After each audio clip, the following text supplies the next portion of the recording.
ರಾಜ್ಯ ರಾಜಕಾರಣದಲ್ಲಿ ಆರ್ಎಸ್ಎಸ್ ಬಗ್ಗೆ ಮಲ್ಲಿಕಾರ್ಜುನ ಖರ್ಗೆ ವಿಷ ಸರ್ಪದ ಹೇಳಿಕೆ ವಿಚಾರಕ್ಕೆ ಸಂಘರ್ಷ ಜೋರಾಗ್ತಾ ಇದೆ. ಖರ್ಗೆ ಗಾಂಧಿ ಕುಟುಂಬದ ರಕ್ಷಣೆ ಪಡೆಯಲು ಮೋದಿ ಆರ್ಎಸ್ಎಸ್ ಹಾಗೂ ಬಿಜೆಪಿಗೆ ಟೀಕಿಸೋದನ್ನ ರೂಢಿಗತ ಮಾಡಿಕೊಂಡಿದ್ದಾರೆ ಅಂತ ಟೀಕೆ ಮಾಡಿದ್ರು. ಇದಕ್ಕೆ ಈಗ ಕಾಂಗ್ರೆಸ್ ಮುಗಿಬಿದ್ದಿದೆ. ಕೆಪಿಸಿಸಿ ಕಚೇರಿಯಲ್ಲಿ ಸುದ್ದಿಗೋಷ್ಠಿ ನಡೆಸಿದ ಶಾಸಕ ಆನೇಕಲ್ ಶಿವಣ್ಣ ಹಾಗೂ ರಮೇಶ್ ಬಾಬು ಛಲವಾದಿಗೆ ಎಚ್ಚರಿಕೆಯನ್ನ ಕೊಟ್ಟಿದ್ದಾರೆ.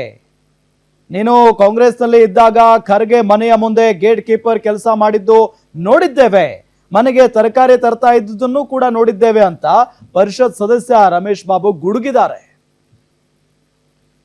ಅವ್ರ ಮನೆ ಹತ್ರ ಹೋದಾಗ ನಾವುಗಳೆಲ್ಲರೂ ಕೂಡ ನಮಗಿನ್ನ ತುಂಬ ಹತ್ತಿರದಲ್ಲಿ ಮನೆ ಮಗನ ಥರ ನಾಟಕ ಮಾಡಿ ಅವರ ಒಂದು ತೇಜೋವಧಿಯನ್ನು ಮಾಡುವಂಥ ಕೆಲಸವನ್ನು ಇವತ್ತು ಮಾಡ್ತಾ ಇದ್ದಾರೆ ಅಂತ ಹೇಳಿದ್ರೆ ಇದಕ್ಕಿಂತ ಇವರು ನಿಜವಾಗ್ಲೂ ಕೂಡ ಇದು ಒಂದು ನಾಚಿಕೆ ಪಡುವಂಥ ಒಂದು ಸಂಗತಿ ಅಂತೇಳಿ ನಾನಾದರೂ ಕೂಡ ಭಾವಿಸ್ತೇನೆ.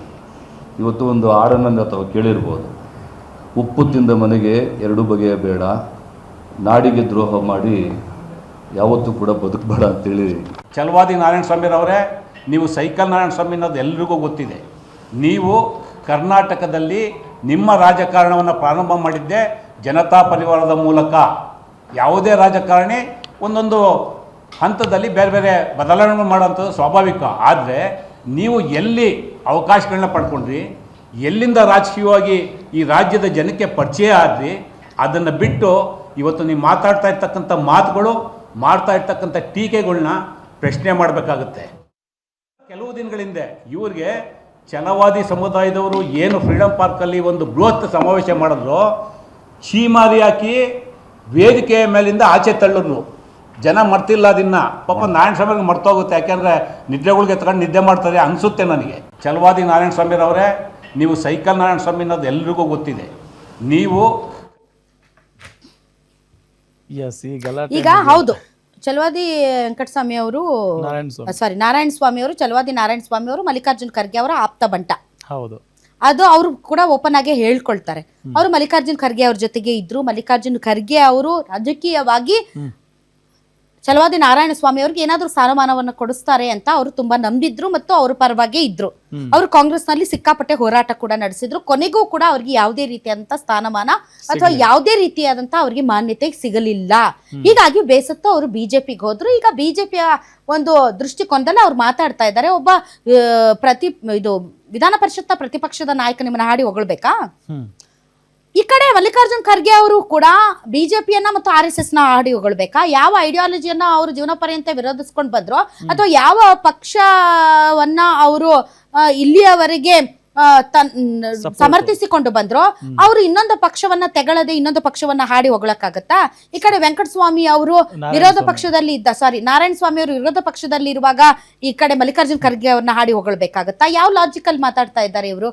ಆಯ್ತಪ್ಪ, ಅವ್ರು ಮೊದಲು ಕಾಂಗ್ರೆಸ್ ನಲ್ಲಿದ್ರು, ಮಲ್ಲಿಕಾರ್ಜುನ್ ಖರ್ಗೆ ಅವರ ಬಂಟನಾಗಿದ್ರು, ಅವ್ರ ಮನೆಗೆ ತರಕಾರಿ ತರ್ತಿದ್ರು, ಅವ್ರ ಮನೆಯಲ್ಲಿ ಇದ್ರು, ಎಲ್ಲ ಓಕೆ.